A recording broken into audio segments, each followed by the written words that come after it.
Live from downtown Detroit, home of WDIV and Click on Detroit, Local 4 News at 6 starts now. Even though over 71,000 people have been vaccinated here in the state of Michigan, see why exactly we're not caught up with our goal for Operation Warp Speed. That story coming right up. Okay, but first, it's a drug responsible for deaths and dozens of overdoses in Metro Detroit. And there's been a major breakthrough in Macomb County to get it off the streets. It's being called a big takedown in the fight against the opioid epidemic in the area. Warren police have arrested these three men here. They believe they are the leaders of a ring selling cocaine laced with fentanyl that has killed 3 people in Warren alone. As Nick Monticelli reports, dozens of others have overdosed from the drugs.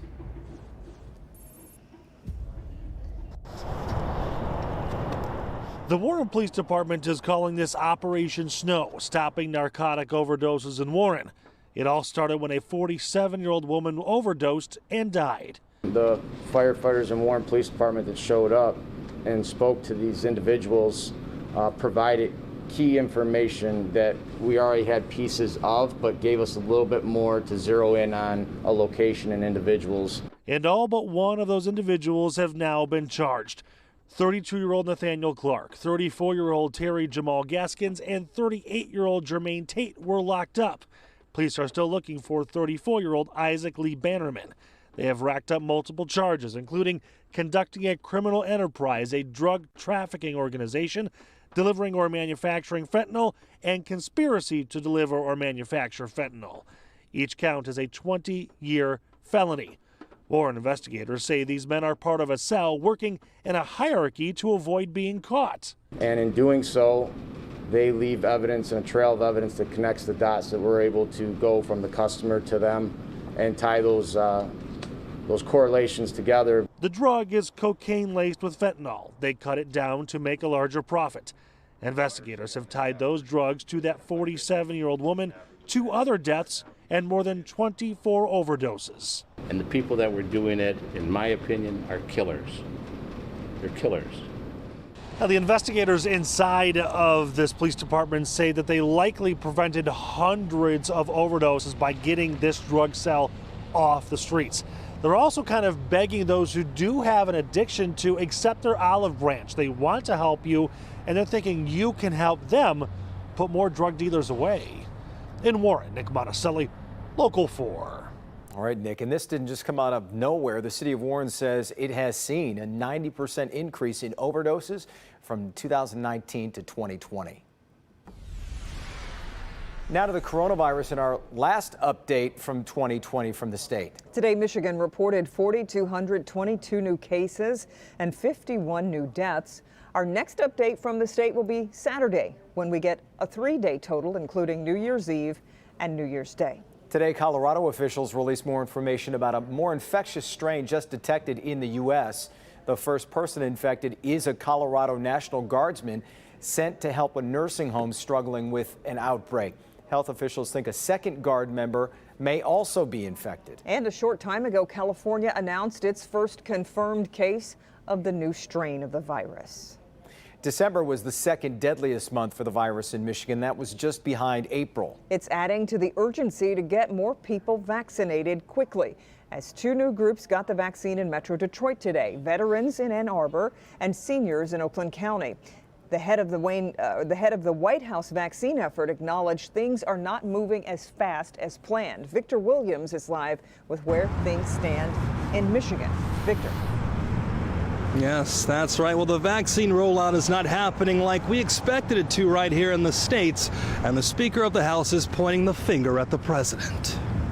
As we go forward, we must make sure that we are scientific and determined to crush the virus. Nancy Pelosi speaking about how the U.S. is experiencing a slow delivery when it comes down to the COVID-19 vaccination making its way around the country. It has happened to nearly 350,000 Americans. Many of those deaths could have been avoided. The goal of Operation Warp Speed was to deliver 300 million doses nationally by January 2021, an unrealistic aim with the current pace of vaccines being sent out. Ultimately, Pelosi is placing the blame on the White House. We need a bigger spotlight on the problem and on some of the solutions so that we can all participate. The face of Operation Warp Speed says vaccine allocations always start out slowly. There's numerous factors, and here's what I have confidence in. Every day, everybody gets better, and I believe that uptake will increase significantly as we go forward. But here's Michigan's situation. As of Monday, 71,256 people have been injected with the vaccine versus the 313,375 doses distributed to the state. If every state in the country were to match those numbers so far, those vaccinated nationally would be at 3.5 million. Michigan's numbers, however, will be increasing even more. 486 facilities in the state are currently offering the vaccine, and now veterans will be added to the list of those who will be allowed to receive it. Just today at VA Hospital in Ann Arbor, those vaccinations were given out for the first time. The VA here called, asked me if I'd like to be the first to get the vaccine. I said, of course. And the governor's team sent us this statement in regards to this situation. It reads, quote, "Since the start of the COVID-19 pandemic, Governor Whitmer has called on the federal government to have a national strategy when it comes to combating this virus and continues to do so because lives are at stake. Thankfully, under the Biden-Harris administration, it's clear that we will have officials that listen to science, data, and subject matter of the experts." Reporting live tonight, Victor Williams, Local 4. Okay, Victor, thanks. Well, not much to say about the weather today. No one really enjoyed a nice rainy, gloomy day. Paul is in for Ben, and that brings some concerns as temperatures drop tonight.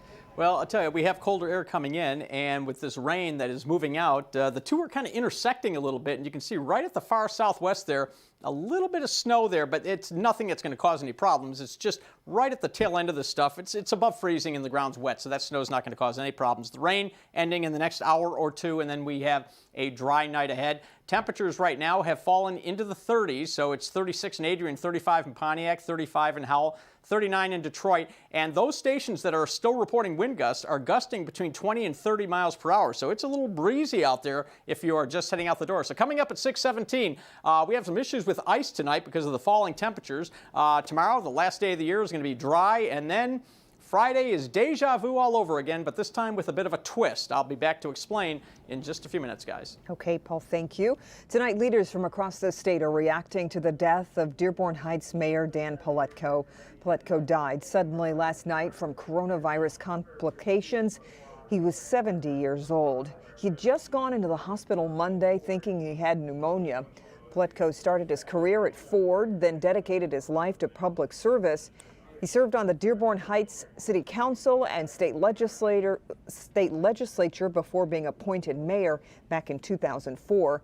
Governor Whitmer called him a committed public servant and extraordinary colleague. Similar sentiments today from the people he served alongside. He could have had any job he'd have wanted, intellect-wise, but he didn't. He chose to serve the community and serve the city, and he served it very, very humbly. He did some very, very nice things for the city.